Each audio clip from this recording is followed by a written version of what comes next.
AP deputy CM Pawan Kalyan తెలంగాణకు వ్యతిరేకంగా ఎప్పుడూ మాట్లాడలేదని బీజేపీ రాష్ట్ర అధ్యక్షుడు రామచంద్రరావు వెనకేసుకొచ్చారు. పవన్ సభకు అనుమతిస్తే వివాదమే తలెత్తకపోయేదన్నారు. చంద్రబాబు, పవన్, మోడీ కలిస్తే కొందరి గుండెల్లో రైళ్లు పరిగెడుతున్నాయని కాంగ్రెస్, బీఆర్ఎస్ నాయకులను ఉద్దేశించి ఎద్దేవా చేశారు. తెలంగాణకు ఇచ్చామని కాంగ్రెస్, తెలంగాణ తెచ్చామని బీఆర్ఎస్ చెప్పుకుంటున్నాయని, తెలంగాణకు బీజేపీ బేషరతు మద్దతు ఇవ్వడం వల్లే ప్రత్యేక రాష్ట్రం ఏర్పడిందని రామచంద్రరావు గుర్తు చేశారు. ఈ రెండు పార్టీలు కూడా ప్రజల్లో అభివృద్ధి తీసుకురాలేదు కాబట్టి, ప్రజలు వీళ్ళని తిరస్కరించారు కాబట్టి ఈ రెండు పార్టీలు మళ్ళీ తెలంగాణ సెంటిమెంట్ ని రెచ్చగొట్టే ప్రయత్నం చేస్తూ ఉన్నారు. They both are trying to play with the Telangana sentiments because people have rejected them on their performance. వారిద్దరి ఒక పనితీరుని ఈరోజు తెలంగాణ ప్రజలు వాళ్ళు రిజెక్ట్ చేశారు కాబట్టి బీజేపీని మళ్ళీ గెలిపిస్తారు అనేటువంటి వాతావరణం ఉంది కాబట్టి తెలంగాణ సెంటిమెంట్ మళ్ళీ తీసుకువచ్చి they are trying to take advantage of a non issue.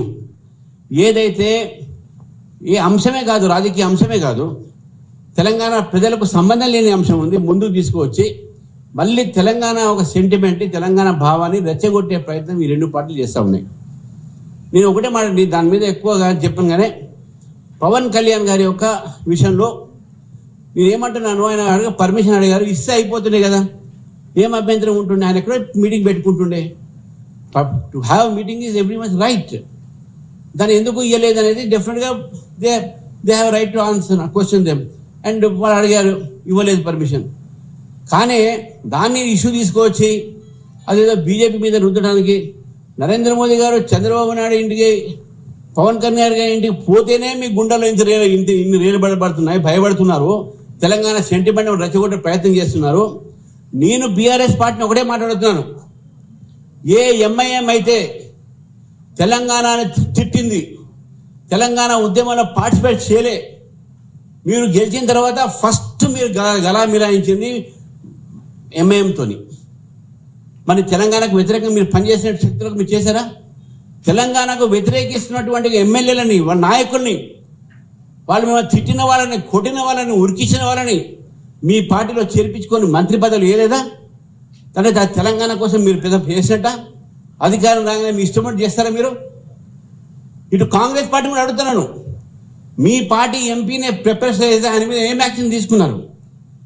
మొన్న ఎన్టీ రామారావు విగ్రహం పెట్టారు, బాగుంది, మంచిది, సంతోషం. అదే రోజు మీ ఎమ్మెల్యే ఆంధ్ర వాళ్ళని అది ఇది జాగో బాగా అని మళ్ళీ అవే భాష మాట్లాడి మీరు ఏం యాక్షన్ తీసుకున్నారు మళ్ళీ అటువంటిప్పుడు? నేనేమంటున్నాను, ఈరోజు ఈ రెండు పార్టీలు కూడా ప్రజల ఆకాంక్షలని వారు వాళ్ళని చూసుకోలేకపోతే, ప్రజల ఒక సమస్యని పట్టించుకోలేకపోతే, ప్రజలు వాళ్ళని తిరస్కరించే పరిస్థితి వస్తే మళ్ళీ తెలంగాణ సెంటిమెంట్ తీసుకువచ్చి ఎవరినో ఒకటి వాడుకుంటున్నారు.